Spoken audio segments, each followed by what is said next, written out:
ওসমান হাদির মৃত্যু এক শূন্যতা এবং এক অসহায়ত্ব দেয়। হাদির মৃত্যু সবাইকে বলে আমরা আমাদের কণ্ঠস্বর হারালাম। ওসমান হাদির মৃত্যু ক্ষমতার শোক না, ছিল প্রতিনিধিত্বের শূন্যতা। প্রশ্ন উঠছিল, এখন কে কথা বলবে আমাদের হয়ে? হাদির মতো এইভাবে সত্য উচ্চারণ জনগণের জন্য কে করবে? কে সাধারণ মানুষের হয়ে সাধারণ মানুষের মধ্যে থেকে উঠে গিয়া ক্ষমতাকে চ্যালেঞ্জ করবে? হাদির জানাজায় এসেছিল মূলত তরুণেরা আসছিল হাদির আদর্শ থেকে আদর্শ গ্রহণ করতে। ওইটা একটা ইতিহাসের শুরু। জিয়ার মৃত্যু ছিল ইতিহাসের মাঝখানে, হাদির মৃত্যু হলো ইতিহাসের শুরু।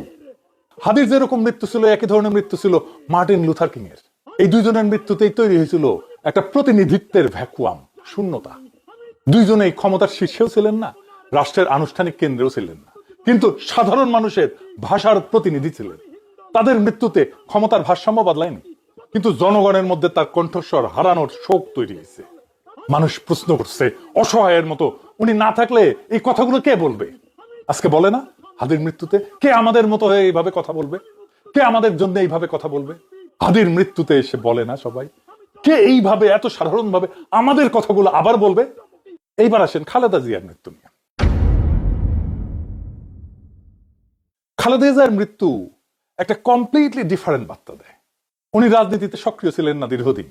ওনার মৃত্যুটা আসলে কি কি বার্তা দেয়? ওনার মৃত্যুটা আসলে কিসের প্রতীক? এই যে বিশাল জানাজা, এটা আসলে আমাদেরকে কি বলে, জাতিকে কি বলে? ওনার মৃত্যু একটা রাজনৈতিক অধ্যায়ের শেষ। খালেদা জিয়ার জানাজায় মানুষ ছিল অনেক, কিন্তু ওখানে রাজনীতি ছিল না, কারণ এটা ছিল ইতিহাসের সমাপ্তি, এটা কোনো সূচনা ছিল না। এখানে একটা প্রজন্ম তাদের কালেকটিভ স্মৃতির সাথে বিচ্ছেদের বেদনা সবার সাথে ভাগ করে নিতে আসছিল। এইটাকে বলে হিস্টোরিক্যাল ক্লোজার। একটা অধ্যায় শেষ হয়ে গেল আমাদের প্রজন্মের জন্য, আমাদের দেশের জন্য। এটা শুধু খালেদা জিয়ার জীবনের, রাজনৈতিক জীবনের সফল পরিসমাপ্তিই না, যেই জনগোষ্ঠী খালেদা জিয়া আর জিয়ার রাজনীতি করে আসছে তাদের সাথেও একটা হিস্টোরিক ক্লোজার। বিএনপির এই মৃত্যুকে তুলনা করা যায় ইতিহাসে আরো দুই মৃত্যুর সাথে, মাদার তেরেসার মৃত্যু, নেলসন ম্যান্ডেলার মৃত্যু, আর তার সাথে একই রাস্তায় দাঁড়ায় খালেদা জিয়ার মৃত্যু, একটা রাজনৈতিক সিলসিলার পরিসমাপ্তি। তিনজনের মৃত্যুই ছিল হিস্টোরিক্যাল ক্লোজার, ইতিহাসের সমাপ্তি, সূচনার না।